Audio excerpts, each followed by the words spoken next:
One thing that I notice I hear a lot of in like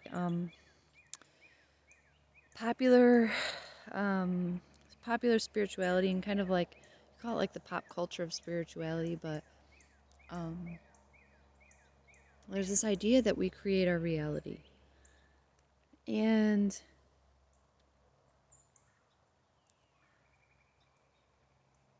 inherently, what I feel is actually meant by that is that everything that comes to us in our reality or in our lives comes to us for some sort of seeing or some sort of resolution or some sort of the way I would put it is like as a part of a process. And it's all there as like an unfoldment.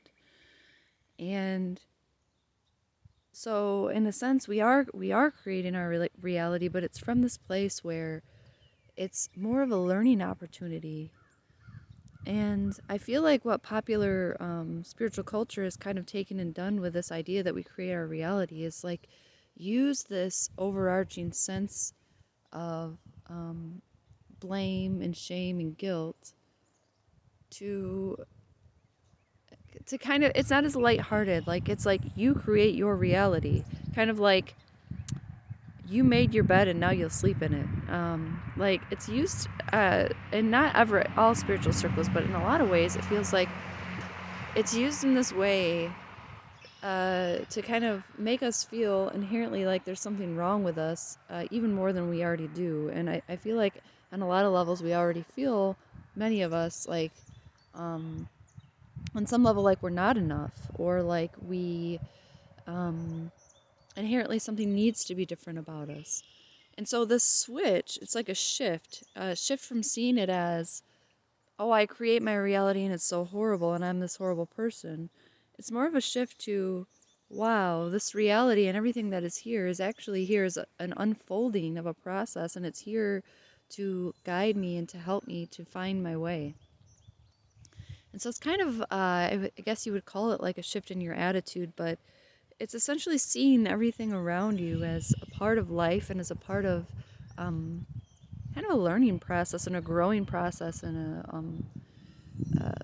a way of um, learning new things and developing new things and coming to see things in new ways and new light. And that's, a little bit different than this mentality that we create our reality and therefore we need to do everything in our power possible in order for the reality that we want to become manifest. And on some level, that's like the same thing as like, well, I want a car. Why do I want a car? Because it will make me feel some way inside, and I feel like that's going to fulfill me on some level.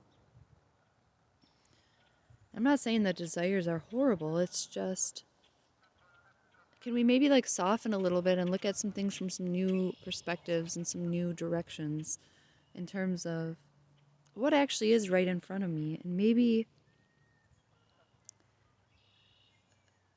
there's some deeper questions, like ask your body or your heart, what is this, what is this situation that I'm running from, these things that I'm trying to maybe get away from through through manifesting things and through saying that I create my reality. And when on that level, on the level of, if you call it personality or ego or whatever, ultimately, why are we trying to create a reality? Why do we want our reality to change? That's, I feel, the important question. Why is it so important to us that we do create reality? You know, I think on some deep levels, uh, this mechanism is used in order that um, manifestation can happen through us on deeper levels that include love and peace and um, so many different qualities. But when it's just outright kind of running from what actually already is here, That's where we tend to kind of get into this place where we're going into the direction of resistance instead of maybe seeing in ourselves what it is that could help us to uncover what it is we're thinking and believing and feeling about what already is here.